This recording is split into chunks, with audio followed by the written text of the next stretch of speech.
Welcome to The Explainer. You know that feeling when you literally drag yourself out of bed, push through a completely grueling workout, and then, well, you spend the rest of the day feeling totally zapped instead of energized? Yeah, you are absolutely not alone. Today, we're diving deep into the science of exercise exhaustion.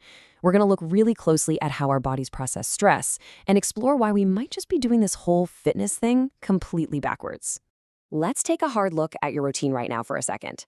Are you working out more, pushing yourself harder, but somehow just feeling more and more exhausted? We are right in the middle of a massive gym burnout epidemic.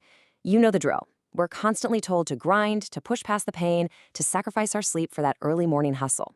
But if you feel stuck in this endless cycle of fatigue despite all your hard work, your body is actually trying to send you a very clear biological message. And here's the truth that might just change the way you train forever. Working out more isn't always the answer. Sometimes it's making things worse, and Ayurveda explained why 3,000 years ago. It's absolutely fascinating. We are going to synthesize this incredible ancient Eastern medicine with modern sports science to completely decode your exercise fatigue. Okay, let's dive into this. Here's our roadmap for today. We'll cover the exhaustion epidemic, cortisol and Vata, suppressing urges, warning signs, contraindications, and we'll wrap up with the restorative transition. Section 1. The exercise exhaustion epidemic. It's literally mind-blowing how perfectly these two worlds mirror each other.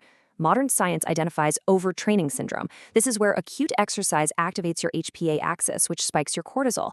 Now, short-term, that's fine, but chronic overload completely disrupts this system, leading to systemic fatigue.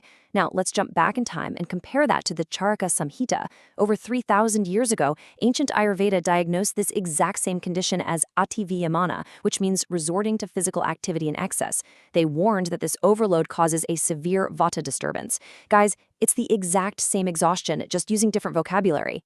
Section 2, cortisol and the Vata connection. And this brilliantly illustrates the biological connection. The ancient textbooks stated that a Vata disturbance actually shrinks the body's physical channels, which traps toxins and makes your sleep incredibly light. Well, guess what else does that? Cortisol.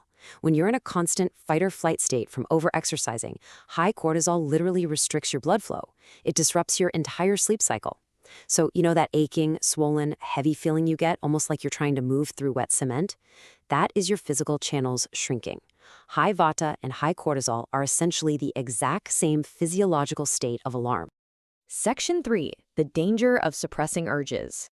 The ancient Ayurvedic texts actually have a specific term for how we get ourselves into this mess. Vega Vidharana. This is defined as the unnatural suppression of your basic physical and physiological body urges. Think about it. We've been trained by modern fitness culture to ignore pain, ignore hunger, and just push through fatigue. But honestly, honoring these basic biological urges serves as the absolute non-negotiable foundation for maintaining sustainable energy levels. Let's look at the specific urges we constantly ignore. Deep in a tough workout, we wave off our thirst, which is known as pipasa. We constantly fight the need to sleep, or nidra, forcing ourselves to the gym on a measly 5 hours of rest. And, perhaps most dangerously, we suppress heavy exertion breathing, called nishwasa. We stubbornly try to power through sets without getting adequate oxygen. The sources strongly warn that suppressing this breathing directly strains the heart, while ignoring sleep leads to severe body aches. So, you aren't actually building discipline by ignoring these urges. You're just building a massive biological debt. Section 4. Warning signs of overexertion. Now, what's really interesting here is how seamlessly these ancient symptoms translate to our modern burnout. If you're experiencing what the ancients called kashya, you are facing actual tissue depletion, meaning your body is breaking down muscle instead of building it. Shrama translates directly to our modern epidemic of chronic fatigue, and klama is that deep, persistent exhaustion where you just can't seem to bounce back. If you are checking these boxes, trust me, your body absolutely doesn't need another high-intensity interval session. It requires deep, restorative rest. Section 5. Exercise contraindications to know. According to the texts, there are times you absolutely must avoid intense exercise. If you have bleeding disorders, if you're experiencing severe hunger or thirst, or if you're weakened from excessive sexual activity, you need to hold off. You should also step back if your daily life already requires lifting exceedingly heavy weights or walking long distances because you're already physically taxed. Finally, and this is huge, if you have a pre-existing Vata imbalance, meaning you're already highly stressed, anxious, or suffering from insomnia, intense exercise is strictly contraindicated. Knowing these limits is exactly how you avoid unnecessary exhaustion and tissue depletion. So the crucial point to remember here is 50%. Ayurveda introduces this brilliant rule called balarda, which means exercising only up to half of your maximum capacity. Now you might be wondering, how do I actually know when I've hit that?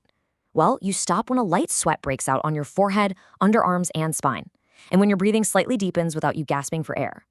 That right there is the absolute sweet spot where you stimulate adaptation without triggering a massive damaging cortisol spike. Section 6. Transitioning to restorative routines.